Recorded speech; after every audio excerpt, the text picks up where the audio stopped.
This is Infection, the survival podcast, recorded live on Tuesday, November the 15th, 2022, episode 409.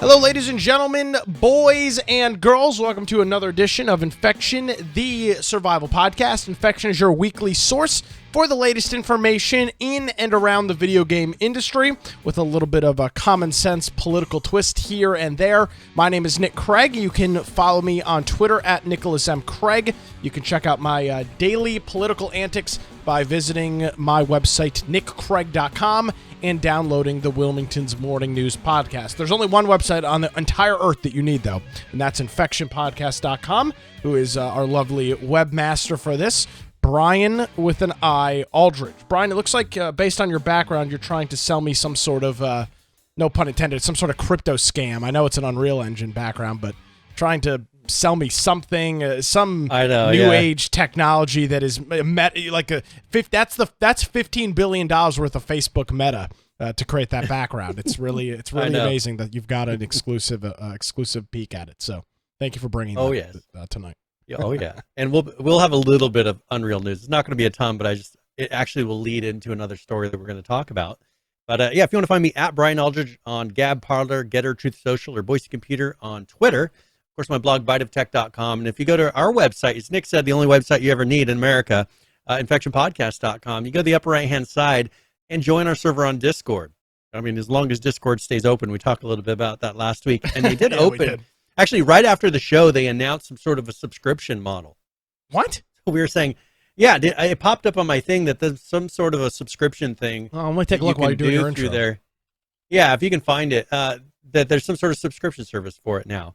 But if you go to our website and on the upper right and join our server on Discord, first of all, we got 11 ARC servers going.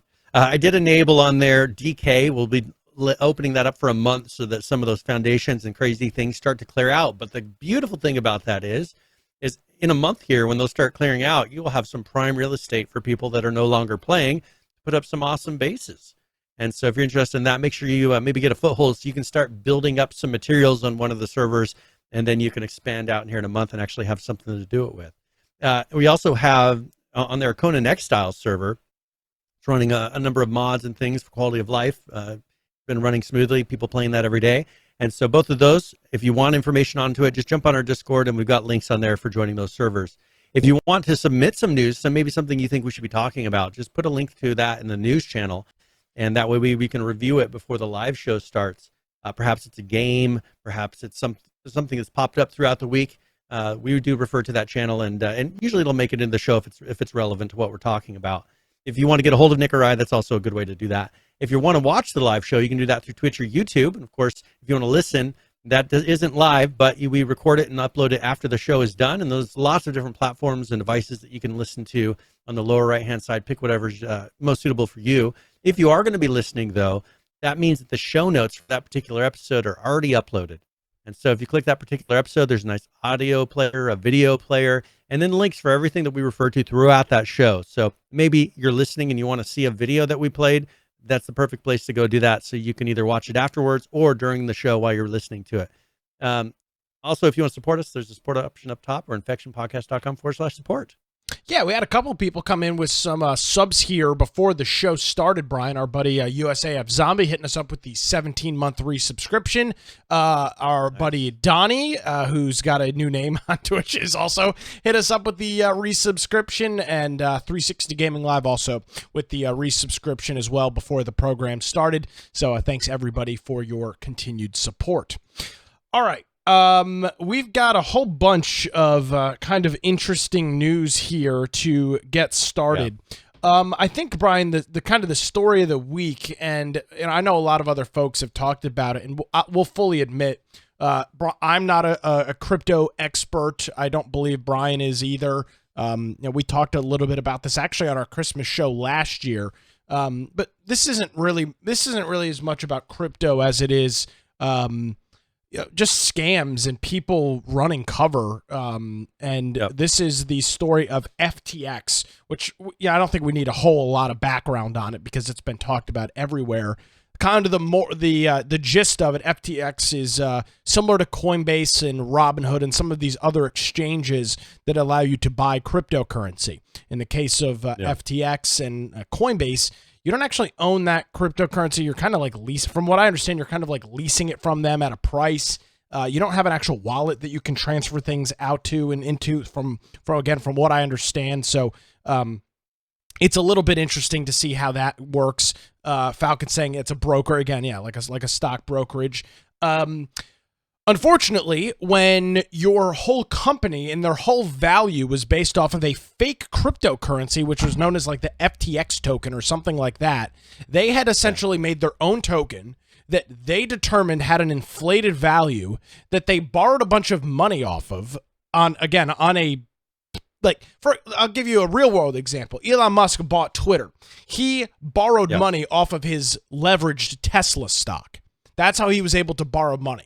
Think about it similar to this, except unlike Tesla stock, which has a value that can actually be redeemed if somebody was to call the note, this FTX token had no value. It was a no value coin that they essentially virtual value. Well, but not even a virtual value, because it inherently didn't have a value. They set the price on it and just caused it to have this inflated price. So it's not even the fact that it's just virtual. It's the fact that it was complete, like nobody was using it. It was completely fabricated. For what reason, I don't know. They borrowed a whole bunch of actual money on it, USD on it. They have an arena named after them down at where the Miami Heat play in Florida, the FTX Arena. They had all this advertising, all this stuff off of a fake cryptocurrency, essentially. This company had at one point less than $900 million in terms of cash on hand. Which you might think, wow, Nick, that's a lot. Well, not when you have $16 billion worth of assets that you're supposed to have. So they had no money on hand. It appears to have been a Ponzi scheme that was run by this guy named Sam Bankman-Fried. He moved his entire company to the Bahamas, where he hired a bunch of... That's a good sign of a legitimate company. Hired a bunch of loser progressives to run their company. The CEO is some SJW who joked about how to run a company like this, again, a company had $16 billion worth of assets on paper, how she doesn't need to, having a college degree isn't important and math is just, it doesn't matter. It's elementary school math, all this bullshit. And it turned out to be a complete and total Ponzi scheme, at least from everything I can determine. The company's bankrupt. Everybody's money was stolen. And it's over. It's just gone. It's gone, and that's it. Congratulations. Yeah, and that's the thing is the bankruptcy has set up a rush of investors and customers to salvage funds from the remains of FTX. There's nothing left. Tried to withdraw funds from the platform this week, and the company couldn't meet the demand. The exchange owes as much as $8 billion, not trillion, but billion. That's still a huge high number, not in our government's terms, of course. They deal in bigger numbers, but billion. I mean, that's a lot of money. And they don't have millions, let alone billions, to give people anymore. So it's definitely a mess. TSM, they were one of the receivers of some of these funds, and so they've hired some lawyers. TSM is a gaming. Oh, the esports. They're like a competitive gaming. Esports. Esports. I didn't realize that. Okay. So they go through and they receive money, and so they're getting some lawyers and kind of trying to figure out, what's going to come at them for having received money from this Ponzi scheme. Well, and it's not even, I don't even think it's about the receiving the money. The problem is, so here's the thing. So this sponsorship that this group had signed with TSM, Team Solo Mid, it was a $21 million $21 million per year for 10 years. Well, it's been 1 year. They likely got $21 million. The rest of that is still outstanding, and it's not going to be paid because there's no assets. Same thing with the FTX Arena where the Miami Heat play. They're like, oh, we're going to lawyer up and sue them with what? Like what? You're not the company doesn't have anything. Here, let me read their quote. So here's from TSM, their public statement on this. It said, along with the rest of the world, TSM has been closely following the situation surrounding FTX. We have no insight into the matter other than what has been reported publicly. We are currently consulting legal counsel to determine the best next steps to protect our team, staff, fans, and players. To be clear, TSM is built on a solid foundation. We are stable and profitable, and we continue to forecast profitability for this year, next year, and beyond. We look forward to a great year in 2023. So, yeah, this is something where they received. Yeah. Well, they only received 21 million, presumably, or maybe they got 21 million and maybe another 10 or 15 because they just signed the deal last year. So, that's, let's call it 170, 180 million dollars on your books that is no longer going to be on your books because it's just not going to be there. Yeah. It's a similar thing with these other groups as well that are all looking for. That all had outstanding like for example, when you sponsor an arena, like again the Miami Heat facility down in Miami, you don't pay it out in a lump sum, right? You pay it out yearly. That's how it's a 10-year, 15, 20-year deal. You pay it out yearly. So now all of this stuff is gone. Their company's got no assets. It was expected, from what I've read, it's expected that they had about $50 billion worth of liabilities, Brian, meaning $50 million worth of debt in liabilities that they had borrowed from everybody based on, and it all goes, at least from what I understand about it and what I've determined, this all goes back to this fake thing called FTX token that they were able to leverage and borrow essentially $50 billion on. And now everybody's trying to call their notes and there's nothing to call on. There's just nothing there. Well, and there's been some controversy because 37 million of it went to politicians in this last election. Well, I've heard 37 million. I've heard a lot more potentially as well, and a lot more also earmarked for this, as this guy and this company were big Democrat investors and donors, Brian. Valerie, was it Fushi in North Carolina there? She received $1 million from this. Mm-hmm. A Democrat from Ohio, a Democrat from California, which, I mean, I guess there are, as we're seeing, more conservative areas of California. Adam Holler, a Michigan Democrat, he didn't win, but he received $1 million from them. I mean, there's just a lot going. There were some Republicans, which I assuming are ones where they wanted them to win because they were anti-Trump or something. I don't know, and they knew that a Republican wasn't going to win, or a Democrat wasn't going to win in that area possibly, but it's crazy how this money, so much of it went to trying to sway this last election as well. And then, because it was right after the election that the whole thing just went upended. Yeah. The election happened and then pretty much bankruptcy at that point. So it seemed like there was a cause to this. Well, and there's also other parts of this as well, which we're not going to get too deep into because we could spend probably 3 hours. This company was also a big backer of Ukraine, apparently, and a bunch of money was sent there.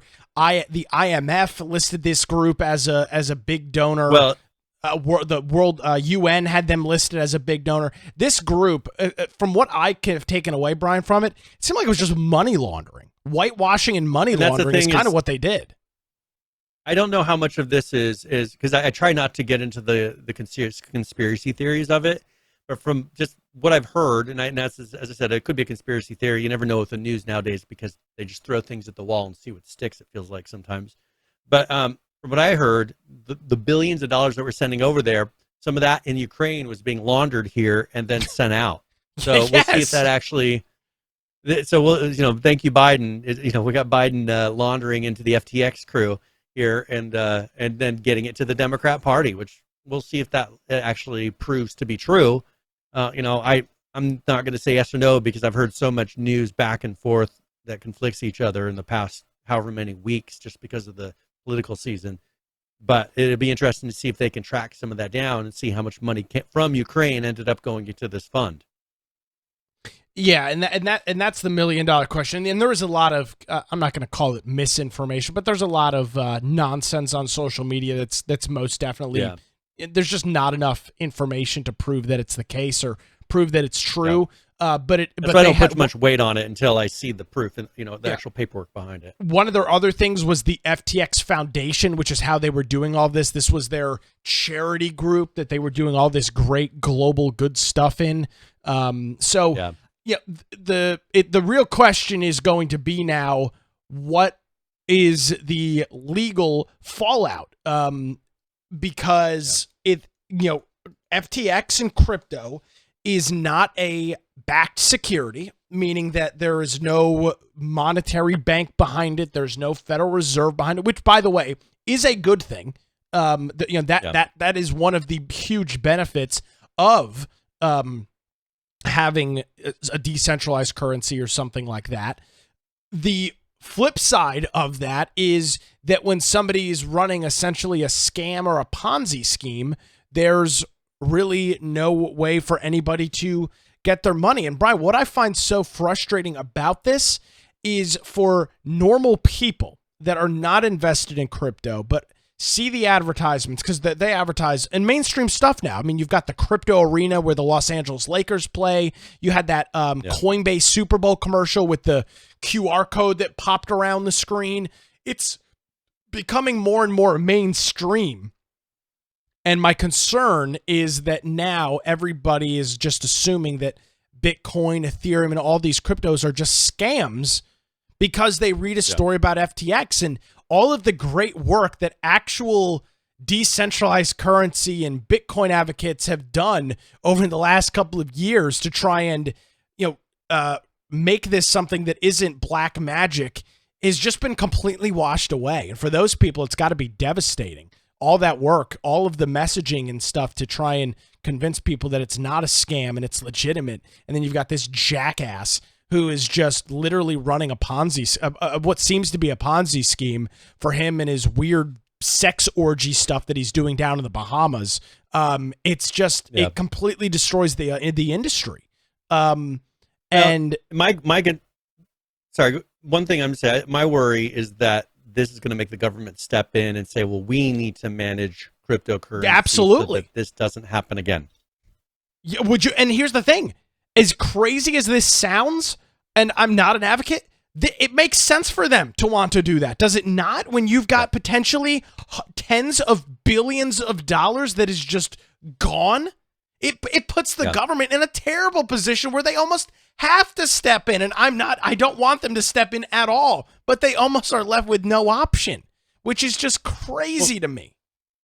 And this is something for a couple of years now I've been hearing about the United States Postal Service and this cryptocurrency that they've been trying to get going to where everybody has a wallet.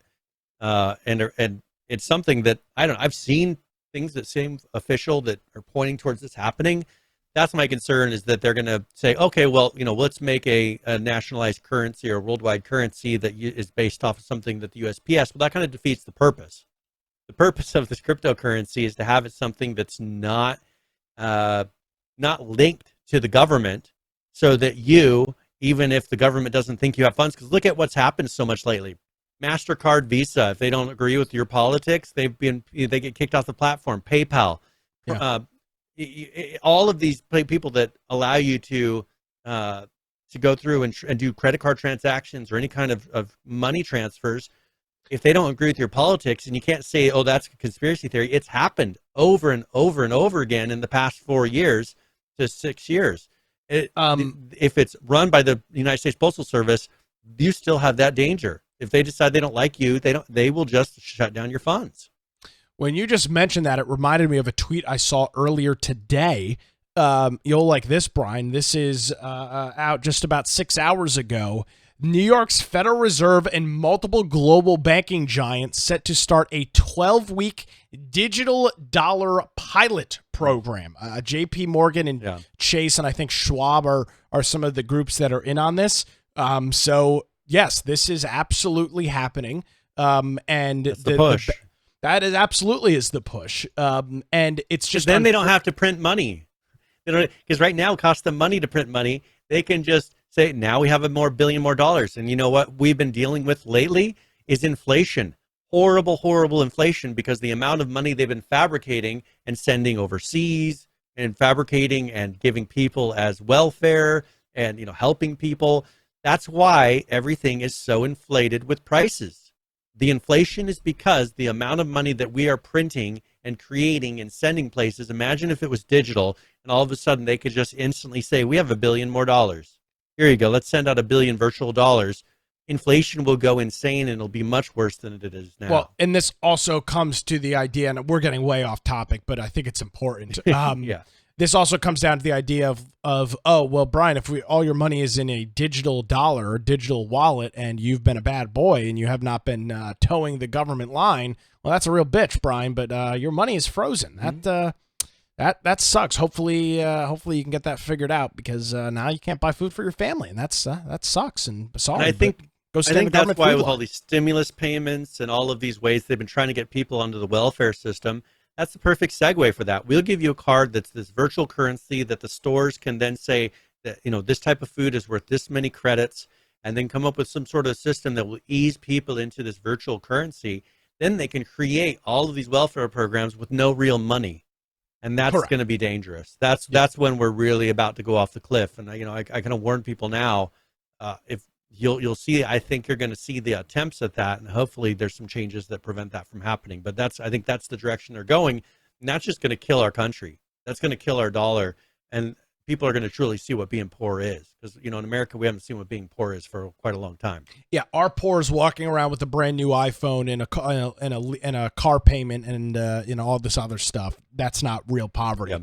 When you look at what goes on at other places in the world. So that's the details on FTX. We are not the authority on this. I will note there's a lot of people that have a lot more insight and information on it. There's a lot of good stuff online. I will say this. The New York Times piece, and Brian, you've got it linked here, and I don't fault you for that. This New York Times piece is bullshit. It is a complete and total fluff piece on this, and it makes it sound like it's not as bad as it is. The Axios piece that you've got in here is a really good rundown of it. That one had the legitimate numbers, names, everything. Yeah, so when you're reading stuff about this, because there's a whole bunch of other articles that have been written, just kind of keep in mind of how it's being spun, and because there's some the New York Times article doesn't really make him out to seem like that bad of a guy. They're like, oh, well, he wanted to do really good things, Brian. He wanted to, help all these organizations. Had some bad luck.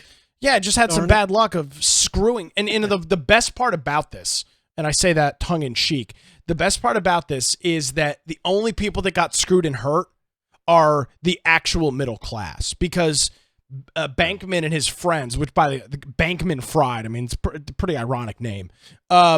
Him and his cohorts, now some of them are going to get probably caught up in some serious legal trouble, but everybody else is going to get away scot-free, because that's always what happens. The people that get screwed are the individuals that may have had $1,000 or two in their exchange, which, $2,000 for most American families is a boatload of money.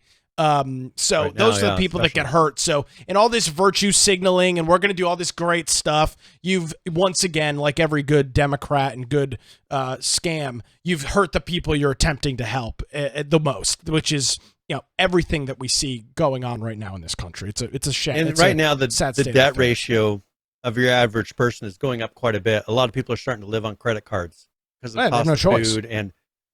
Yeah, there's people, I've seen articles where people say, hey, they make $200,000 a year, but they're living paycheck to paycheck. 10 years ago, that would have been unheard of. $200,000 a year, you were living high on the hog. Well, some of that is also unless you live personal, down in L.A. or certain places, yeah. Well, some of that is also terrible personal decisions as well. So which is another huge problem, and again leads just so many different aspects of it here. So we'll continue to follow when you take away personal accountability, that's pretty common though. Oh, you mean when you just wave a wand and remove $20,000 worth of debt, Brian? That's not a good student loan day. Yeah, that's not a good policy. Oh, I thought it was. Hey, do we want to move to some gaming news and get a little more lighthearted, or do you want to keep going down the rabbit holes? Whatever you want to do. I've got a couple stories here. You got a couple stories. I'll let you take it from here. What do you got? All right. How about we talk something a little more lighthearted, because I think it'll lead into another story that we're going to be talking about. Let's talk about Epic here for a minute, because your favorite. There was something coming. Yeah, there's something coming and this is going to be, I think, big changes in video games in the coming years. And I'm not going to go super deep. There's a new version of an Unreal Engine that came out in the past couple days, and that has some pretty cool changes in it. But one thing that is getting announced here is they're starting to use AI to do rigging on various models. So rigging is when you take an animated or something that you've drawn, like there you can see on the screen a deer, there's warthog, things like that, a helicopter, and I think this video just has really loud, obnoxious music on it. But you take those, and now you can use AI to rig it, and that's when you put bones in the object and make it movable. It's a very time-consuming thing to do, especially if you have a lot of models, a lot of characters, and it goes through, and you have to. When I've done it, I've had to hand put the bones in there, and you put each piece so that the model will move like the real animal. Well, they're starting to come up and use this AI for very good things, to where it will detect where the bones need to be and do this automatically, and make it to where you can very quickly add models. Now, the beauty of this is when you have things like, let's say, Minecraft, or you have, what's the one that the kids play? Roblox. Roblox. The ones things like that the kids play. Could you sound any more out of touch, Brian? It's just the way it is. And they're putting these models, they draw something, or you have something that's making with AI things that look like a picture, right? Well, now they'll be able to have it automatically rig it to where they can bring it into the game and be something that moves around as expected. And so this is actually a pretty big thing. And in Unreal Engine's new 5.1, they start having hints at very similar things. This is another product. This is a separate product that they're building a plugin for Unreal Engine to do this. So it'll rig automatically. But if you look at some of the 5.1 changes that are coming up, is they're starting to integrate some of these AI type of things to do this in the engine itself to make it easier on modelers. And so you're going to start seeing maybe some of these smaller projects build into this. But on here they have AI for animation rigging and modeling enhancements. They call it machine learning deformer. So that'll make it to where if you jump to the other one where it shows the actual, go to the Unreal Engine 5.1 and go about halfway down the screen. Yeah. And you'll see where there's like it looks like a monster type of thing with its arms stretched out. And then there's a slider bar so you can see how the regular skinning method is, and then the AI version of it. So right now you're seeing with the AI version. Go ahead and drag it to the left. And that's when, the other direction. So this is that's with the AI. That's what the AI did, and then this is what a human did. Well, this is when you kind of just do it and it forms it to the bone. That's what it looks like. So you can see it gives them more realistic quickly, because otherwise you have to hand paint. Like it's called weight painting. Yeah. And you go through and you're putting more weight to where it's attaching to that bone. So like around maybe the pecs or whatever, you would put the right amount of weight there so that they don't go deformed and things like that. It's a very time-consuming process to do, and you'll see weird folds in models and things like that when it's not done right, like in the elbows or the knees. So let me ask you this: from what I'm taking away from this is huge for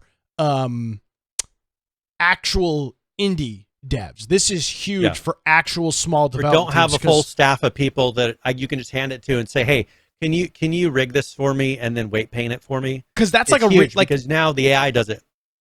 That's that would be somebody's job, would be to rig this stuff, right? Like that would literally be their job. There's people that rig and for these big projects, there's people that's all they do is rig and weight paint things. Wow. That's all they do. And so this will be able to do it, at least get it 90% there.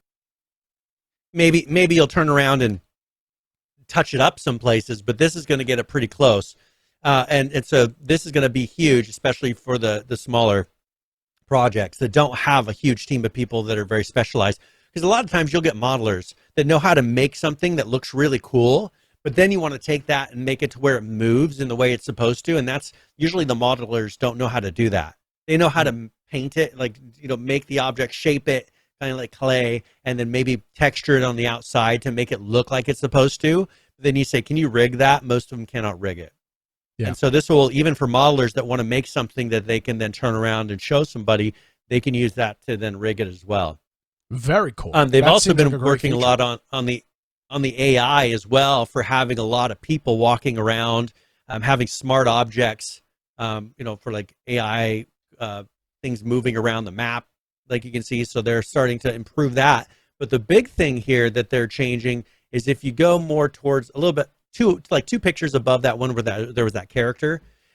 They're working on the world building tools. This one? And what this is pointing to is, remember, they're starting to work with The Witcher on their next big projects. And The Witcher is using Unreal Engine for their next project, their next actual couple projects that they're doing. And the reason they partnered with them is because they're going to have staff working together to implement the changes that they need in order to do a big open world game in Unreal Engine efficiently. They're going to be putting those changes into the engine. Well, here's one of those changes that you're starting to see. This is making it so that large bodies of water, lakes, oceans, things like that, I assume rivers probably, will take less memory to do, so that you can fit them into like a console game, things like that, be more efficient, and make it so very large worlds connect together properly, and don't have as much, don't lose precision in doing that with where the objects are. So this is I kind of hinted that this was going to starting to happen. This is that happening. This is one of the first big patches that's making it so if you're doing a very large open world game in Unreal Engine, this is going to help you do that. Very, very cool that you're starting to see that. Well, okay, let's go and now talk about what's going to be happening with that, because if you look, for instance, Witcher 3, they're going to be putting out their next gen update. I don't know if you saw that. I did not. December 14th, they're putting out a big update for Witcher 3 Wild Hunt. It's going to be what they call a next gen update, bringing in the better graphics and bringing in improvements, ray tracing, things like that to the game that were not around at the time when it was originally released. Also, their new games that they're putting out are all under Unreal Engine 5. The rework that we talked about a couple weeks ago of the first Witcher game is going to be under Unreal Engine 5, and now they'll be able to make that world in this big, new, much more powerful engine.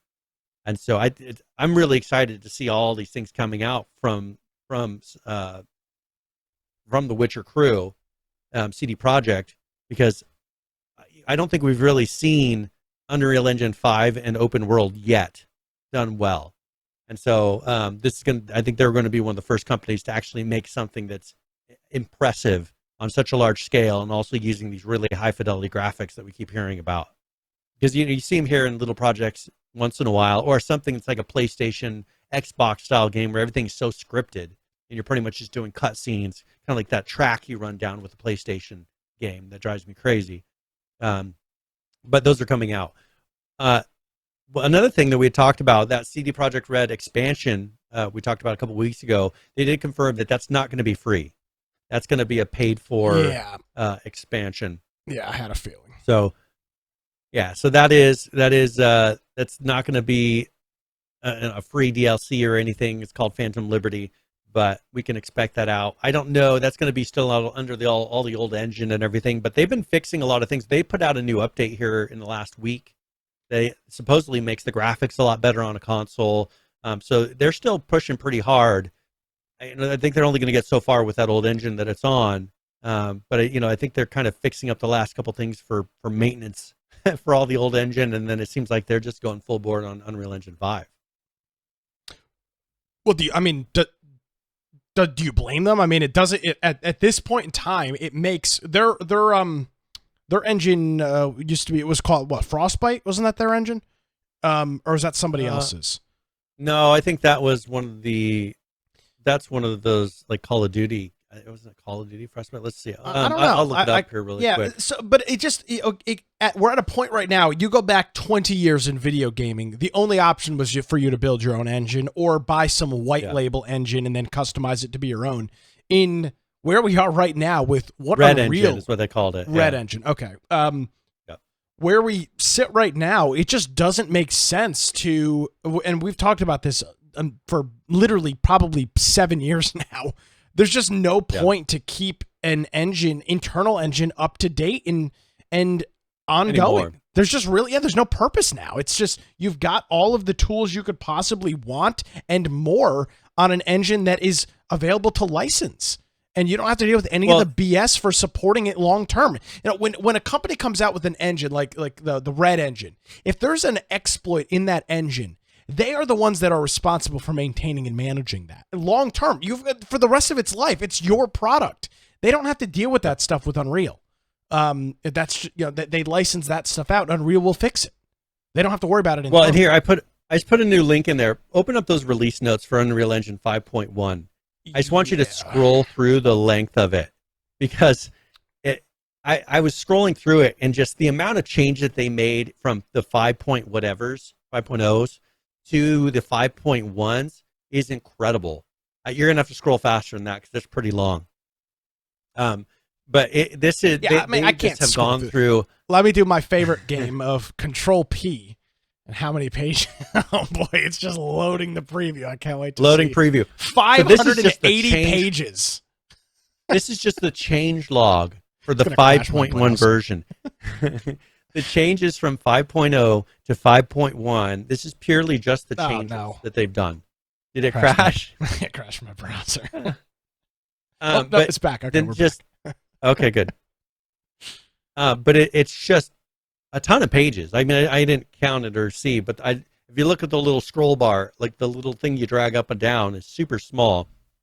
And I was very surprised. So that's an example of, for them maintaining their internal engine, they're not, except for when they're releasing a product and then having to fix a bunch of the bugs that they've discovered because of the product that they just released, they're generally not putting out patches like this.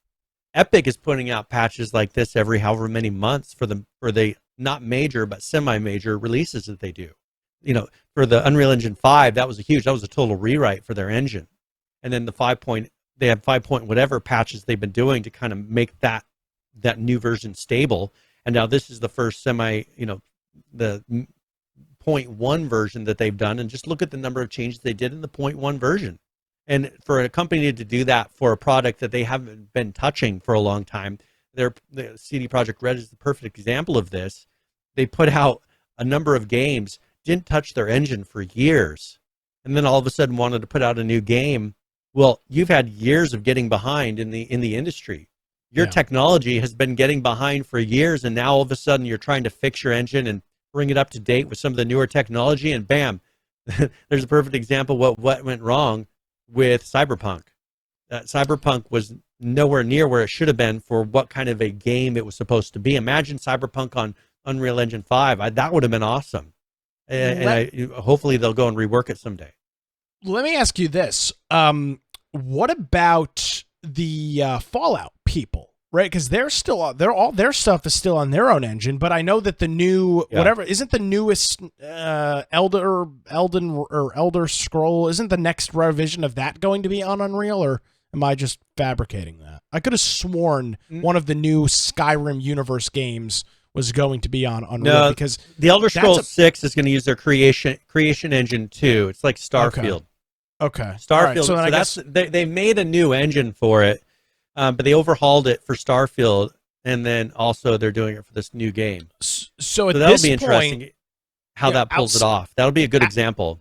Outside of Activision and Take-Two and Rockstar, it seems like, and obviously there's still other things as well, but I mean, it's like when you've got as big of a developer as CD Projekt Red kind of saying, all right, at this point, it's just not worth investing anymore in this engine. Let's go to something that is publicly available, something that's more readily available. That's great. I mean, that's really, really great for the industry as a whole. And it's a huge and more than anything else, it's a huge influx of cash for Unreal Engine and for Epic, because CD Projekt Red is going to spend a fortune on licensing it. It's not free for them. And also the much less QA that they have to do, because that's what really bit them in the end with Cyberpunk, was the QA that they had to do. They didn't have sufficient QA to catch a fraction of the bugs that their engine had. Yeah. The beauty of this is Unreal Engine, all these other games that are developing under it and all these other studios, that they're catching the big bugs. The only bugs that you have to catch are not your engine bugs. They're the bugs that you created in your own code. And so it cuts down a lot on having to fix this, because not only was CD Projekt Red having to fix the bugs from their engine that they've been, band-aiding for years, they also had to fix the bugs in the code that they were creating for the game. Now, all they have to worry about is their own code, fix the bugs in their own code, and they don't have to worry about the stability of the engine, because if the engine isn't stable, there's plenty of games that are going to catch that instability. Your game, maybe you're pushing the limits in certain areas of it. So maybe with the big open world parts of it, you'll catch some of those bugs.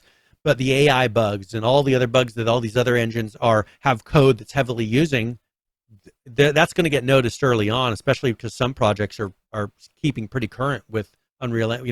When we did more patch notes, we would read off, hey, this game updated to the most recent version of the stable Unreal Engine this week.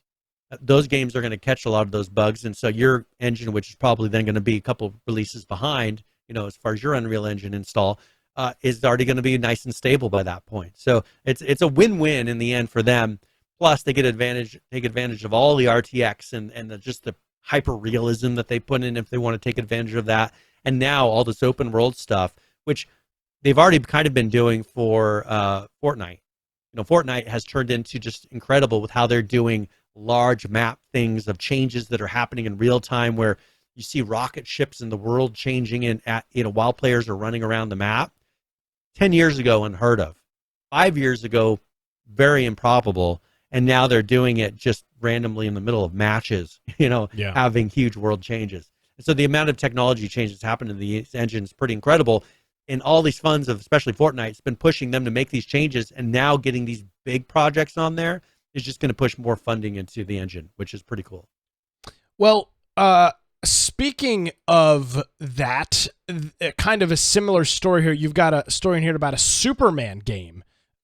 This is got something to do with Unreal Engine 5. So they released a proof of concept. Like a tech demo in a way. A tech demo, which Unreal's done a lot of a game that is it's Superman's. So he's flying around and doing his thing. Well, somebody took the tech demo, compiled it, and put it on Steam, and is selling it for $11. Selling it on Steam. Selling it on Steam, just the tech demo. And it's been kind of funny to watch and just see how many individuals. It's just, and you can download it for free on his itch.io. So if you go to itch.io, you can download and play it. Of course, somebody, and this kind of shows you the amount of checking that Steam does to be able to sell products on there is exactly in depth. All you have to do is purchase the it's like $100 a year or something like that to become be a part of the club. Yeah, exactly. So yeah, the game is no longer available on Steam.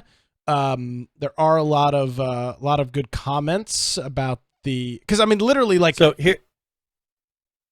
Here's what happened. First of all, it says our game is not stolen. One of the former developers of our user team, TJ Atomica, left our team a long time ago, but now he claims that the entire project belongs to him. But, that's false. The game's rights and development process belong entirely to us. The reason why he did this is because the sales were increasing quite rapidly, and he thinks he can make money from it. Well, of course. I mean, isn't that why you do anything? Yeah, it's not really an own when you're like, hey, you can do this thing and make some money. So yeah, the game was available on Steam for the last 15 days or so. It came out November the 1st, so it didn't just like show up yesterday.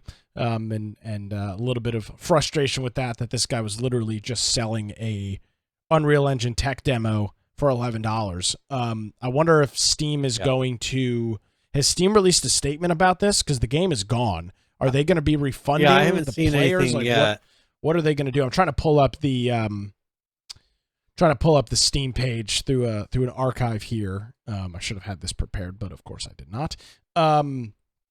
So yeah, we'll I guess we'll just have to wait and see what they come to with this.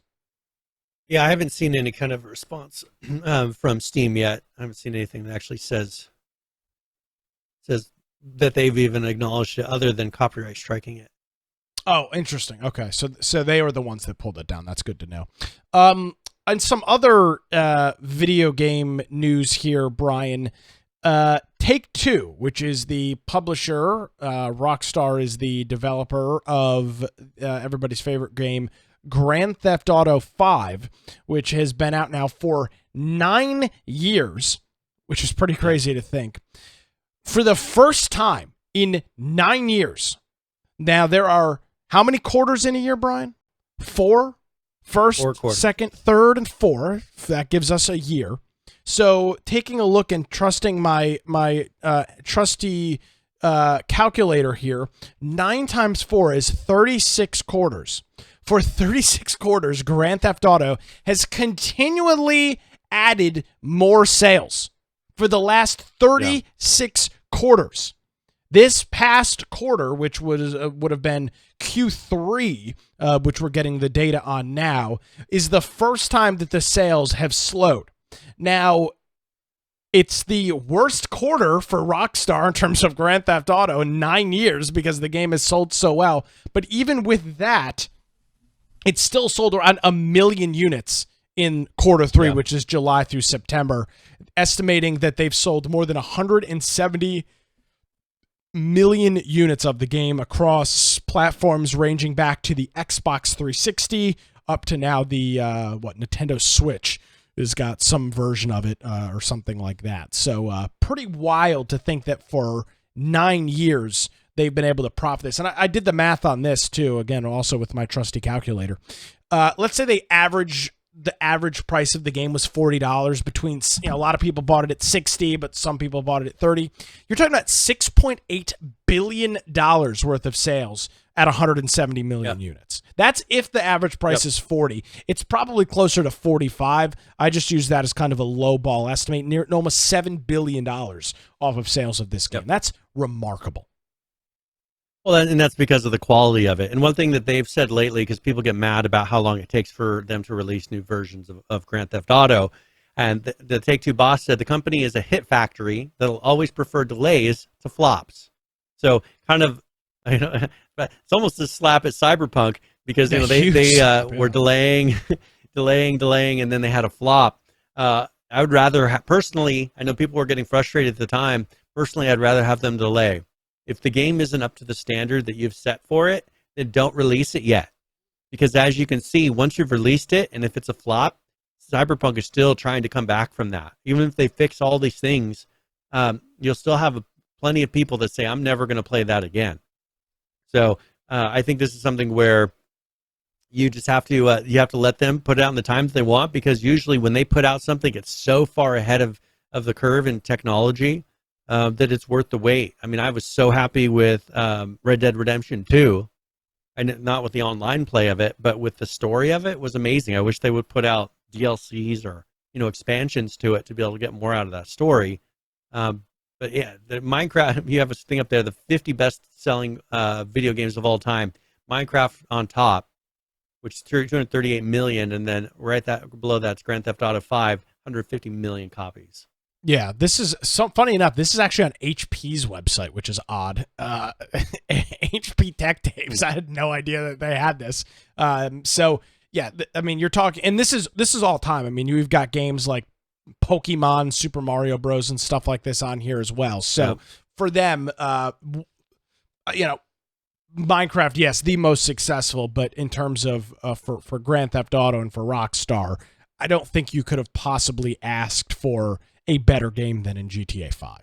I don't think. Well, and how can you get better than the second most selling game of all time? By the way, a very expensive game compared to Minecraft, which, at 238 million copies, when I bought it back when I was in junior high school, a long time ago, it was like $15. And that was that. Yeah. You're talking about a $60 title that they have sold for 9 years across a gazillion different platforms. Well, and here recently, in the last couple of days, part of Grand Theft Auto 5 source code has been leaked onto GitHub. Boy.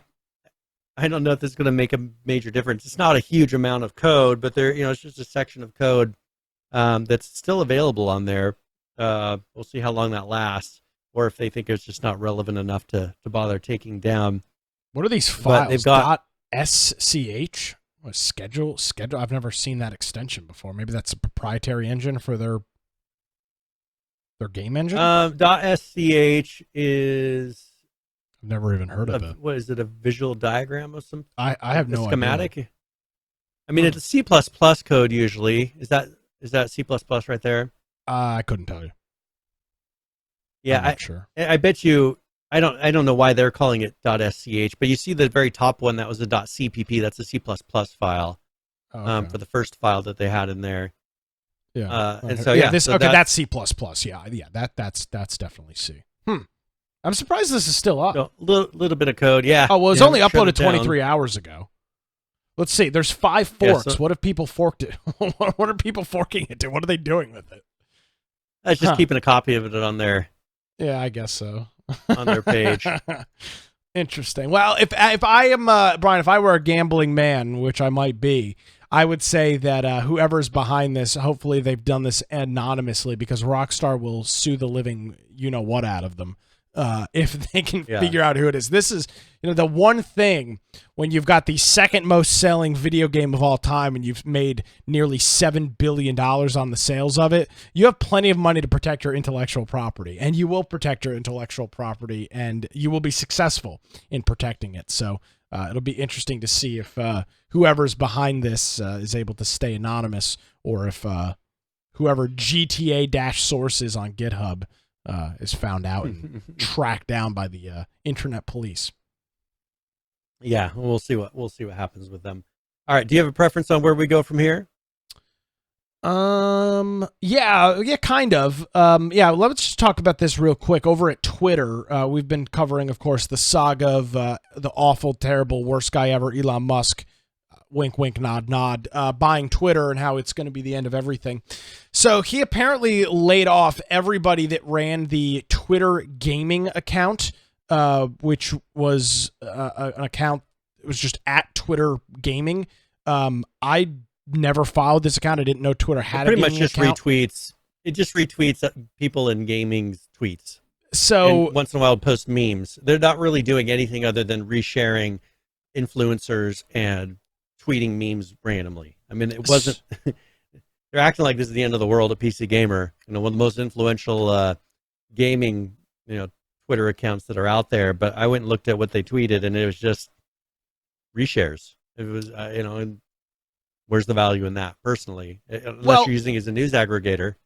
Which, but again, and I think it's important to understand the context here. You're talking about a company in Twitter that is struggling to profit. They are dealing with huge amounts of deficits in terms of budget, and they're trying to figure out how to cut fat. This is what you do as a business. And the idea that keeping this Twitter account alive, which is, again, Twitter Gaming, fine account all, but as you mentioned, Brian, just retweeting a bunch of stuff from in and around the gaming industry.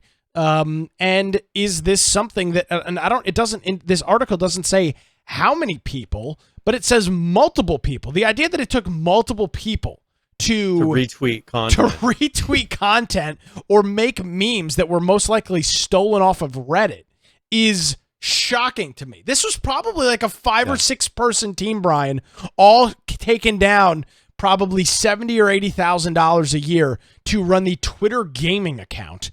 Elon Musk fired them, and because he's trying to make the business profitable. Did you look at their headquarters, their food program? I mean, I assume you've looked into that. I didn't look into it. I saw a little bit about it. He put some comments out. Some lady responded back and said, I ran the program. He jumped back and said, you're a fool and you don't know what you're talking about.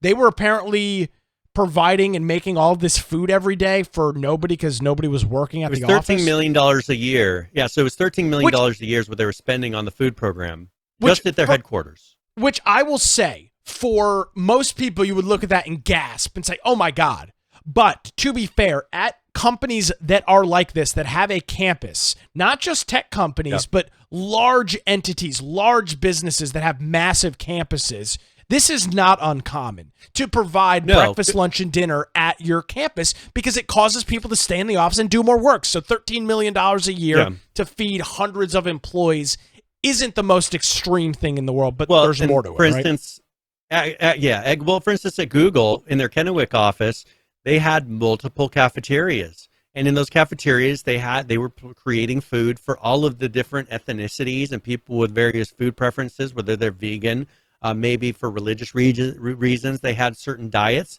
maybe cultural reasons they had certain diets, and all these things were being provided. But back then, when I went there, that's when people actually showed up in the office. The problem that Elon Musk found is that when they were encouraging people not to come into the office, and you have maybe 25% or less of the people actually showing up, yet you're still producing the food for all the employees that could possibly show up, it ended up calculating out for the meals that they were providing people, they were $400 per meal. Because nobody was eating the meals served, nobody was eating them. They were ending up to costing the company $400 for each meal served to a person. That's where the waste was. So she was like, no, it's only $20, $25. No, it's not. And he made the change, says everybody's coming to the office, and if you're not coming to the office, you're fired. Right? Pretty much, that's your resignation letter I'm accepting. Sure, he may turn around and offer meals again, but guess what? All those people are going to be showing up every day to where they will be down to $20 or $25 per person meals once again, because that's just waste at the company. Rather than looking at where are we wasting money and saying, okay, well, you see, we're wasting most of this food, and they're supposed to be lovers of the environment, and the left wing claims that they love all these things. Yeah. And then they turn around and throw out how much food? And they'll sit there and guilt you, saying you don't love homeless people because you want to have dividers in the benches to prevent them from having a safe place to sleep at night. But you're sitting there and throwing food away hand over fist, $400 per person worth of food. How many starving kids in Africa could have been fed by this food that Twitter was just tossing away every month? Yeah, if they want to have that and say, here's our budget, how about you cut it down to a realistic of the number of people coming in, and all that excess money you donate to food programs.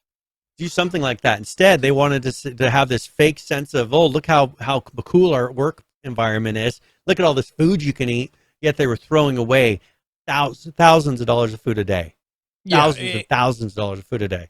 And it's just, and then the lady clamped back and said, oh, well, there was like half the people there. And Elon Musk said, no, we have a badge system. The way that people clock in, we have a badge system that tracks. And at most, the maximum capacity over the last 2 years was 25% at the absolute most.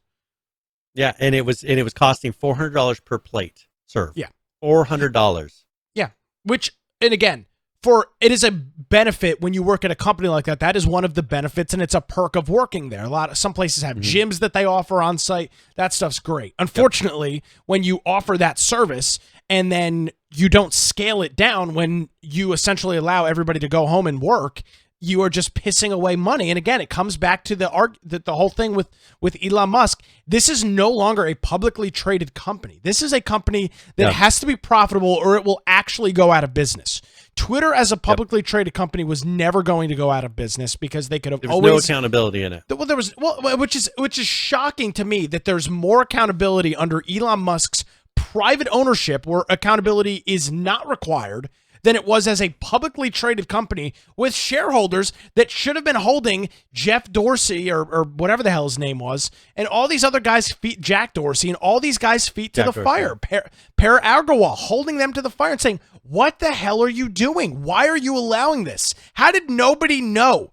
Well, you know why nobody knew? Because the lady that claims that she was running the food service, Brian, seems completely disconnected from reality. So it never got reported to anybody. Nobody looked at this and said, what the hell?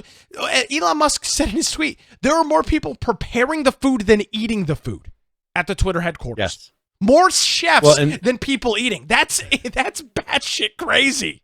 That's nuts. Yep. And the funny thing, my wife and I were laughing at something that we saw here in the last couple of days, because Elon, he apologized to these foreign countries saying, hey, sorry about the slow service of displaying pages Android, in your countries on Android, because it's doing like hundreds of connections, individual connections to be able to pull the resources to pull a page, and it's causing inefficiency. Well, there's an engineer at the company who decided he would tweet back and correct Elon and say, it's, hey, you're totally wrong, and starts getting after him. And by the end of the conversation, the guy was fired because the guy pretty much proved that he knew about the problem. He did nothing to fix the problem. He said, I've worked here for 6 years, made all these excuses for it. And he proved to Elon he knew about the problem for 6 years, yet never implemented a fix to make it better. And by the end of the conversation, he was fired.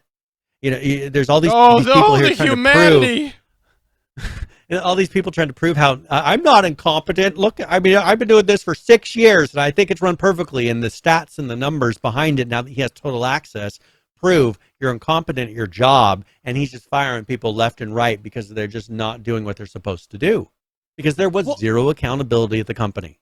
Well, let me say this, and I'm not. Actually, no, that's true. I'm not the biggest Elon Musk fan. I hope he brings Twitter back. There's been a problem I've had with Twitter for a decade now, Brian, since I've had my Twitter account.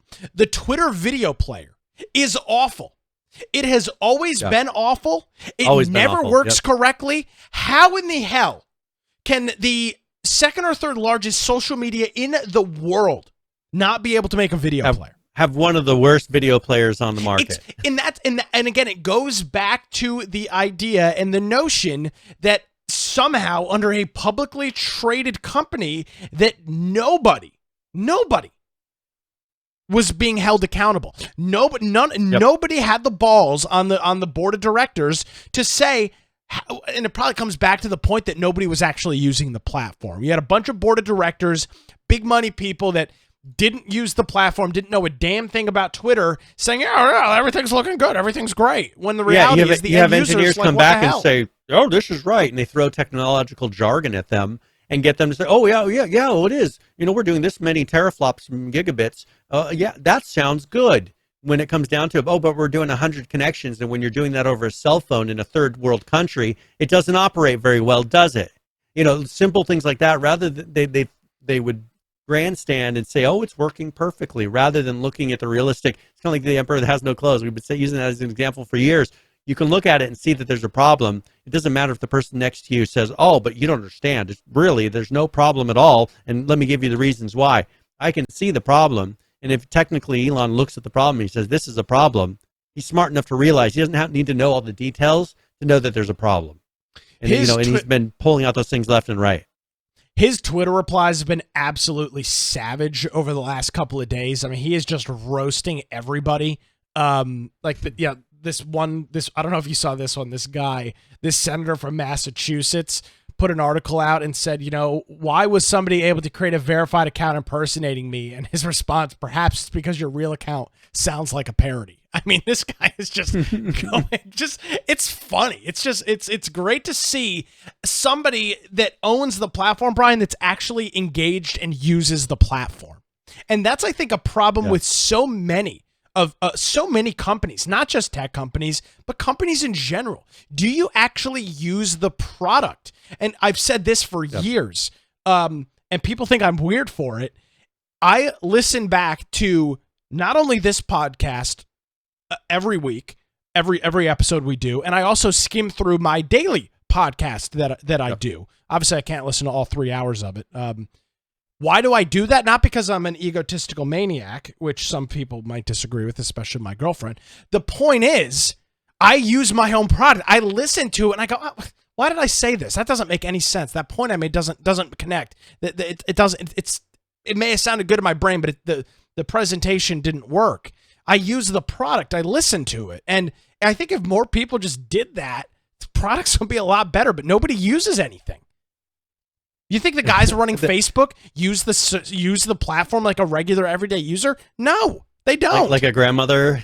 No, they don't. And then no, they have no idea. And it's the same thing with YouTube. It's the same problem with YouTube. They don't use. Nobody at YouTube uses the platform as a content creator. They have no idea. I want you to go to Elon's. Can you go to Elon's page? And I just want you to. He made a post 4 hours ago. Oh, well, the Ligma Johnson. Yeah. Yes. Well, these are the two guys I fired these. No, he didn't fire these guys. These were the guys. Ligma Johnson. Ligma Johnson, yeah. These were the two guys that stood out in front of the Twitter headquarters with the books, and they stood up front with the Michelle Obama book. Do you remember that? And they pretended that they were engineers or whatever. They pretended that they were engineers and stood outside the headquarters with boxes, one of them holding up a Michelle Obama book, and Elon Musk hired them. Yeah. I report to admit when I'm wrong, and firing them was truly one of my biggest mistakes. Ligma and Johnson. Yes. hey, they're now hired at the company. He found them entertaining. And just then, give them a Twitter platform to go, because obviously they're comedians, right? You create, I have don't them know start what they. curating. Who knows what they are? We'll see what they're actually going to do or anything at the company. But hey, they're entertainment for Elon. I thought that was funny. It's just one thing I want you to have you noticed in the trending. What's not been in the trending anymore? Political stuff.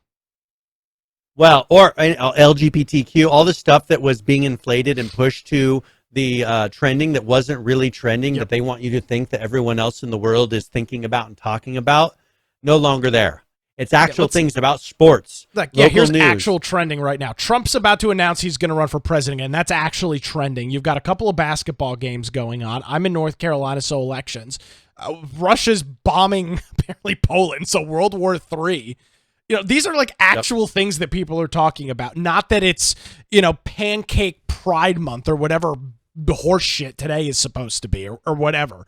So, it's great to see that this is actually what's going on. And that's the thing is now you're this getting is all real stuff. All of these 10 things are actual. Buck Showalter, all of this stuff is actually happening. Taylor Swift just announced some big concert tour. These are all real things that are happening. And that's the thing is before they were putting on what they wanted you to think. And it's all brainwashing, mind manipulation. Like this. And I'm starting to sound like this one right here. Number 22, Never Trump. This would have been like number 2 under the previous trending. There's 4,000 tweets with it. That would have been the 2 or 3. That would have been number 1 trending on the platform a couple of weeks ago. Yep. And so now people, and that's the thing is, if a lot of people use this as a news aggregator. Great. The problem is when you're making it to where it's a fake news aggregator and you're pushing forward the things that aren't actually the news, then you are fake news. Yeah. They were the epitome of fake news because they were trying to tell you what the real news was, and it was just whatever they felt like pushing towards you at the time. Brian. Oh, I get. This is the perfect. You fake news. There we go. Brian, you either die a hero or live long enough to become the villain. I think that's what you can say about the previous Twitter. They lived long enough and they became the villain. All right, we're way over time here. Anything else before we get out of here? No, we got a lot of cool topics for next week. So if you're interested, make sure you stick around for that. If you want to find me, you can find me at Brian Aldridge on Gab Parler, Truth Social, and all those the Freedom ones. And now, Voice of Computer for Twitter, as long as it stays free. If you want to find my blog, biteoftech.com. And of course, if you check out our website, infectionpodcast.com, join us on Discord if you want to get a hold of us or you want to maybe submit a news topic that you think is relevant for what we're talking about. And also, we got our 11 ARC servers. We got a Conan Exile servers running on there. And so, perfect place to join in. If you want to catch the live show, you can do that through Twitch or YouTube, or the recorded version to the lower right on whatever platform device that you want to have. Those are recorded and uploaded once the show is completed. And if you're going to be doing that, that means that there is an episode show notes for that particular episode, and you can click on there. There's a video and audio player built in. Also, links for everything that we discussed throughout the show. Maybe a video that you wanted to see that you could only hear. Just go up and pull up those show notes. Click on that video, and you can see what we were watching during that live recording. And also, if you want to support us, the perfect way you can do that is through the support tab up top or infectionpodcast.com/support. Yeah, I want to thank a couple of folks, including UGX Vibe, USAF Zombie for hitting us up with a resubscription. Our friend Donnie and 360 Gaming Live, and also our friend Firebomb for throwing us a few bits here during the show as well. Greatly appreciated, guys. Thank you for the support as always. All right, Brian, thank you, and we'll be back here next Tuesday. We'll also, Brian and I will talk this week. We'll look over our holiday schedule, and we'll come up with a topic for our annual Christmas show, where we do a deep dive into something. So if there's something that you think we need to talk about on our Christmas show, send us a message. Put something in the general channel in Discord, and let us know, and we'll research it and talk about it. Brian, thanks. See you next week. Very good. Alrighty, folks, that's going to do it for another episode of the Infection Podcast. You can follow me on Twitter at Nicholas M. Craig. You can check out my day job at nickcraig.com and download the Wilmington's Morning News Podcast. If you missed any portion of today's program, head on over to our website. It's infectionpodcast.com. Thank you so much for joining us, everybody. Have a great week. We'll see you next time.